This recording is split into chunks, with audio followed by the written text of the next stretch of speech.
During the 1930s, newsreels provided moving, living glimpses of distant places and important people.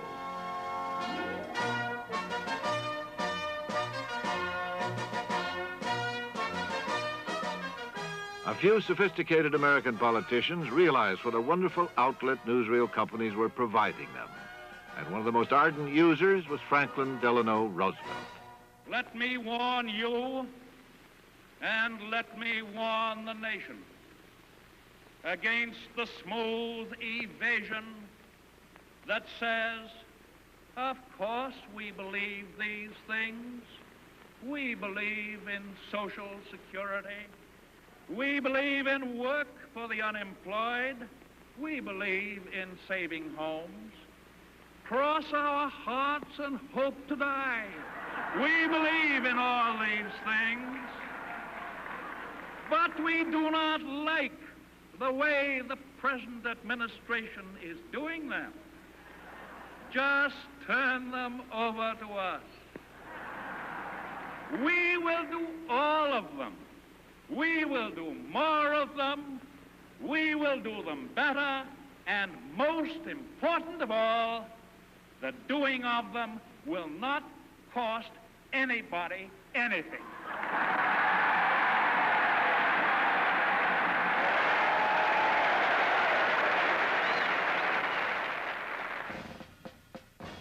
Dr. Joseph Goebbels, Minister of Propaganda, directly controlled the one and only newsreel company in Germany. Nazi leaders made the newsreel screen a vehicle for projecting a controlled image of Adolf Hitler. Es ist unser Wunsch und Wille, dass dieser Staat und dieses Reich bestehen sollen in den kommenden Jahrtausenden. Wir können glücklich sein zu wissen, dass diese Zukunft restlos uns gehört.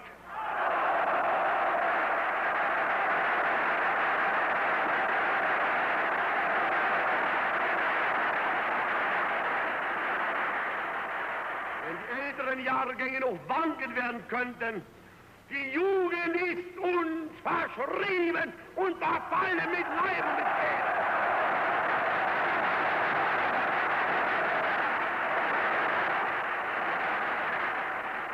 This is a newsreel theater recreated by the Smithsonian Institution in Washington.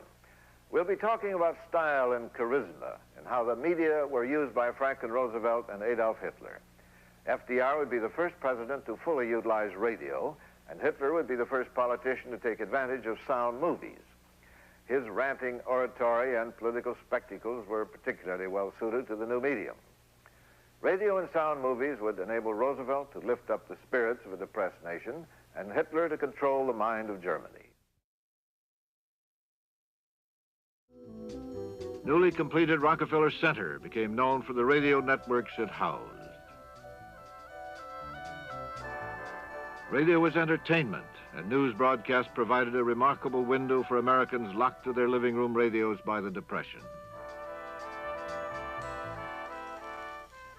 It was the Roosevelt voice most Americans knew first and have remembered longest. It wasn't just his words. Lincoln's were better, so were Wilson's. But radio gave us the sound of the man. He sounded like a bell in the darkness, not just announcing the light, commanding it. A state of mind, as much as anything, produced the Great Depression. A different state of mind could commence the cure. FDR knew that and set about it. The bank holiday, while resulting in many cases in great inconvenience, is affording us the opportunity to supply the currency necessary to meet the situation. No sound bank is a dollar worse off than it was when it closed its doors. Let me make it clear that the banks will take care of all needs. During the hectic spring of 1933, the newly elected Franklin Roosevelt generated entire legislative programs with his voice alone. His first fireside chat bypassed Congress by addressing the mass audience of radio's open forum. You people must have faith. You must not be stampeded by rumors or guesses. Let us unite in banishing fear. He had a very high tenor voice and a very elitist kind of delivery. he spoke like a Harvard man. And we thought that this would be a handicap, but of course it wasn't. Everybody said this man must be pretty good, you know. And so he was put down finally when he came to be president as a great orator, and this surprised all of us who had been close to him before. In Germany, on March 13th, 1933, the day following Roosevelt's initial fireside chat, an inner circle functionary of the Nazi Party, Dr. Joseph Goebbels, was appointed head of the Ministry of Propaganda. Under Goebbels' direction, revolutionary new methods were devised to envelop Germany in the sound of Nazism. Radio, the arts, the press, and movies issued a single message. As Hitler wrote, propaganda must confine itself to a very few points and repeat them endlessly. One mind, one body, all moving together.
Fanaticism, Hitler declared, rules the masses. Film director Leni Riefenstahl was told to capture that spirit.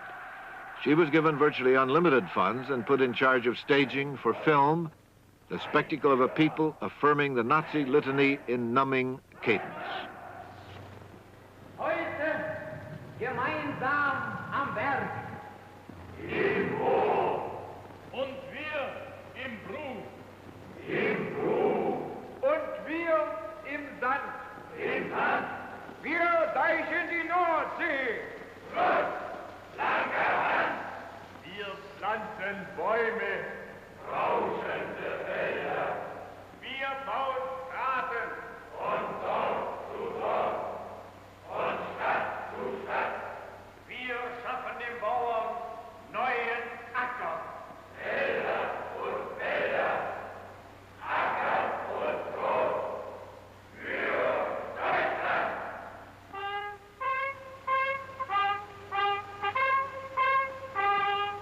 Wir sind die Männer vom Bauernstand. Deutschland zur Heimat, zum Erben. The Blue Eagle, symbol of the NRA, the National Recovery Administration, rallied the energetic but somewhat haphazard support of most Americans. They marched willingly, if out of step, towards prosperity.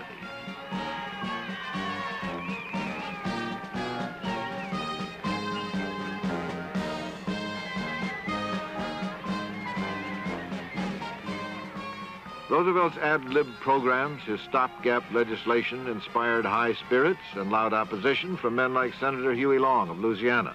I advised our Roosevelt administration and the United States Senate that they were making a serious mistake when they began the NRA. They set up and called General Hugh S. Johnson down here to take charge of that particular newly created government. And they began to prescribe a code for the man that was a washing, and a code for the man that was a pressing, and a code for the man that was a milking, and a code for the man that was making candlesticks. Under attack, Roosevelt was all grace and unflappable. Now we're off on a week's holiday. 4 members of the Roosevelt family got a beautiful day. We hope to have a very successful cruise along the coast.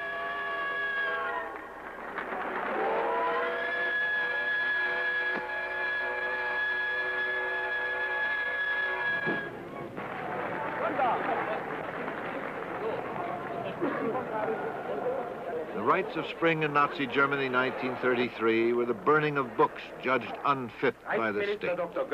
And on the night they burned, Joseph Goebbels' cry was a doleful warning of terror to come. After all, if they could destroy books, they could alter civilization. Das Zeitalter eines überspitzten jüdischen Intellektualismus ist nun zu Ende. The era of exaggerated Jewish intellectualism is now finished, and the way is freed for a German course of action. Und der kommende deutsche Mensch wird nicht nur ein Mensch des Buches, sondern auch ein Mensch des Charakters. So they would flee the terror. Physicist Albert Einstein, musician Bruno Walter, author Thomas Mann,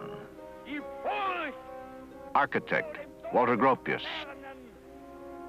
playwright Bertolt Brecht, film director Fritz Lang. Eine Handlung, die vor aller Welt dokumentieren soll. From the outset, the Nazis were advancing along the outline of a blueprint designed by Adolf Hitler in his testament, Mein Kampf. Recovery in America centered on Roosevelt's ability to react quickly to each crisis. For the wandering unemployed, blighting America's cities, Roosevelt supplied an alphabet soup of recovery programs. New work projects sprang up. The CCC, Civilian Conservation Corps, the WPA, Works Project Administration, the great TVA, Tennessee Valley Authority, all this put the unemployed on government payrolls. Maybe every park and road was not absolutely necessary, but there was a matter of pride in being back at work. In their distinctive ways, the United States and Germany were pushed toward recovery.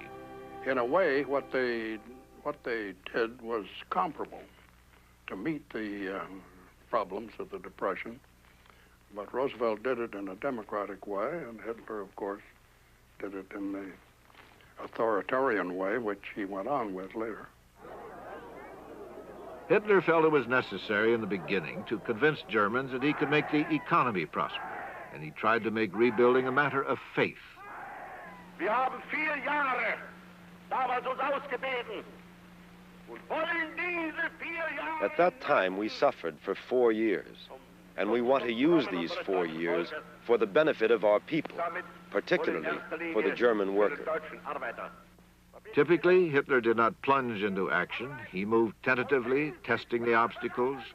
Once he knew the strength of his opposition, he moved vigorously.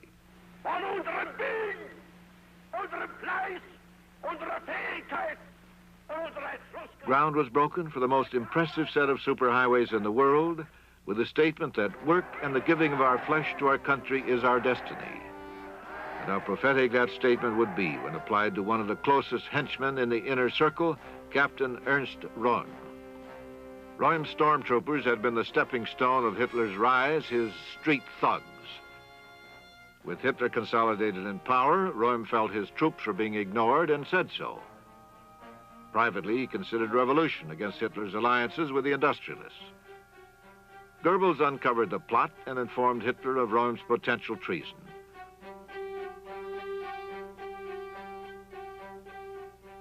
Röhm was murdered on the night of the Long Knives. The title given his execution by Hitler was taken from Röhm's own vocabulary of threats. The night of the Long Knives marked the start of German rearmament. The Versailles Treaty restrictions on the size of the German army were brushed aside. By the winter of 1934, the German military had been placed on a war footing. Hitler announced that Germany had gained liberty of action in defense matters. Compulsory military service began. German army increased 5-fold. Hitler was preparing for war.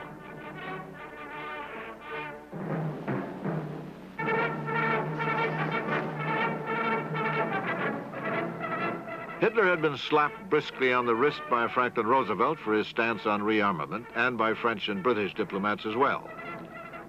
Verbally, Hitler placated all his antagonists and absolutely ignored their injunctions to stop rearming Germany.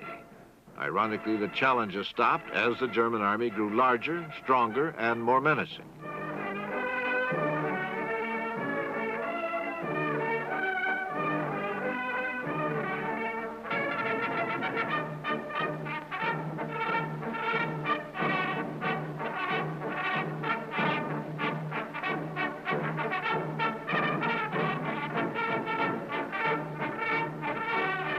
The expansion of military spending welded the German industrial establishment more tightly into the Nazi orbit.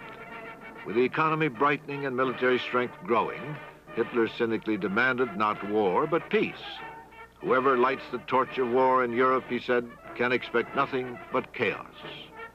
Roosevelt was very curious about Hitler and often spoke about him and what he was doing, and said that the measures he was taking were obviously meant to enhance German power, and thought that he meant to start a new war just as the old one was petering out. One voice of protest was Senator Gerald Nye, outraged by a magazine expose of munitions makers as war profiteers. Actions in Germany and elsewhere speak rather loudly of a world bent upon more war. There is but one war that I would like to see this world engage in.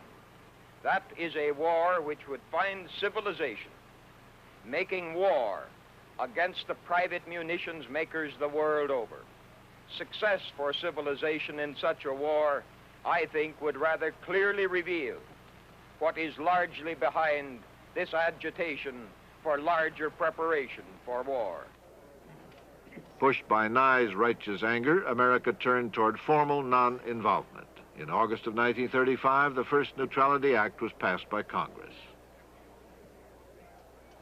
Roosevelt reluctantly signed the bill. Neutrality, after all, was only one of many pressures he had to deal with. Senator Hiram Johnson led congressional isolationists. Louisiana's Huey Long, a political challenger, led the extremist opposition to Roosevelt's economic policies.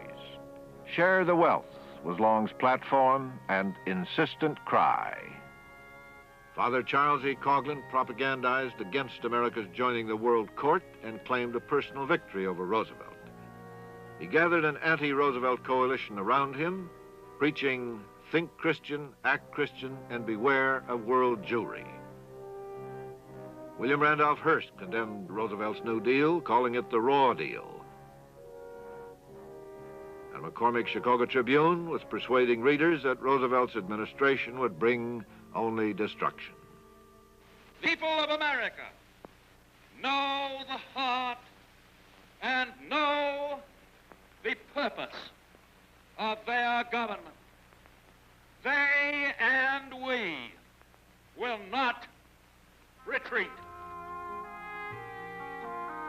Roosevelt turned to his constituency, the ordinary people. The thin veneer of snow covered the parched plains of America. For the first time in 5 years of depression, a glimmer of light could be seen on the horizon.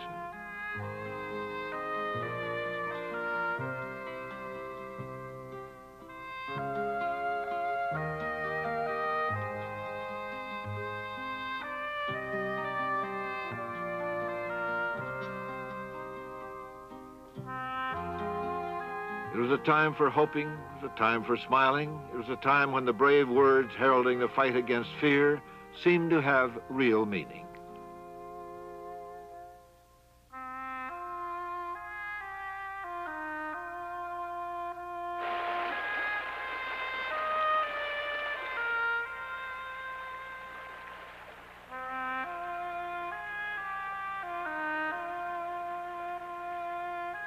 Behind the snows of winter came the melting runoff that doused the dust-dry land, and it was terrible, and it would be overcome.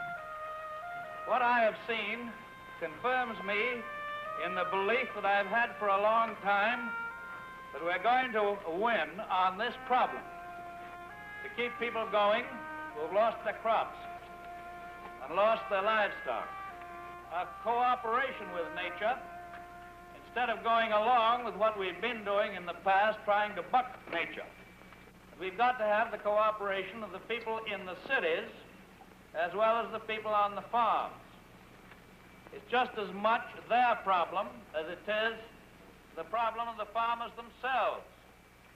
Incidentally, in an agricultural country, there wouldn't be any cities if there weren't farms. There was anger in his voice. His New Deal had been attacked. He took it personally, and he lashed back at his critics. Are you willing to turn America over to those who in past years shut their eyes to the problems of the nation? For nearly 4 years now, you have had an administration which, instead of twirling its thumbs, has rolled up its sleeves.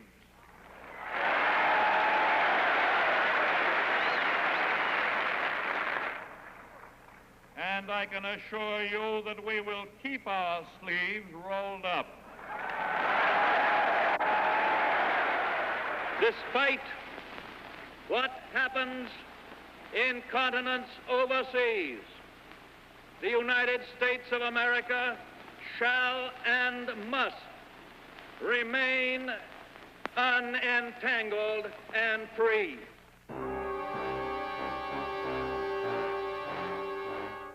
In 1936, the German army marched into the demilitarized Rhineland. Hitler convinced the German people they were retaking what was theirs. In the event of opposition, their orders were to retreat.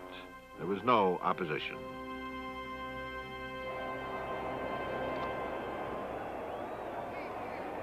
So it was just 2 months after the Rhineland expedition that the world convened in Berlin under Hitler's watchful eye to celebrate international goodwill in the form of sports. Timing had given Adolf Hitler a propaganda victory. He made it his Olympics.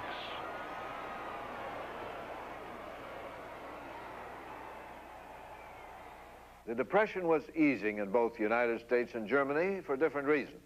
Hitler had identified the villains as far as Germany was concerned. He charged that economic sanctions had been the responsibility of the Allied powers of World War I, principally France, Britain, and the United States. He used the need for vengeance to rally support for him and propel Germany toward recovery. Hitler's view was almost entirely outward, the expansion of Germany's shrunken frontiers. That was the goal he set for his country. Roosevelt, on the other hand, moved America inward in the first recovery years. He focused the energy of the government on the urgent problems of domestic turmoil. The Neutrality Act of 1935 was America's signal to troubled Europe and warring Asia that the U.S. was not ready to get into their affairs. Having personally witnessed President Wilson's defeats in the cause of internationalism, FDR had no appetite for foreign entanglements. And we seemed for the moment secure from the fire that was about to consume Europe.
A few sophisticated American politicians realized what a wonderful outlet newsreel companies were providing them.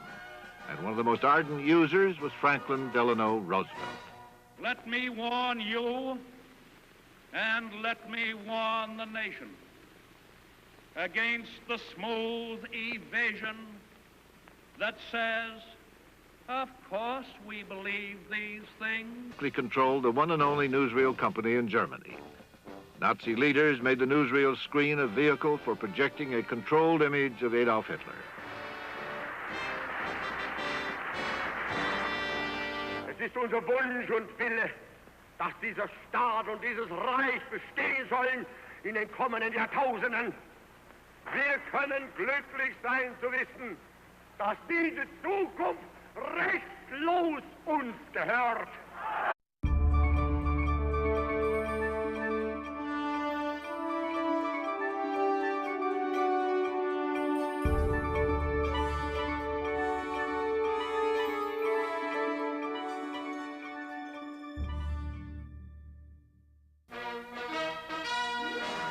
During the 1930s, newsreels provided moving, living glimpses of distant places and important people.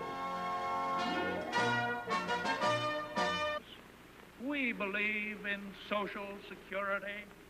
We believe in work for the unemployed. We believe in saving homes. Cross our hearts and hope to die. We believe in all these things. But we do not like the way the present administration is doing them. Just turn them over to us. We will do all of them. We will do more of them. We will do them better. And most important of all, the doing of them will not cost anybody anything.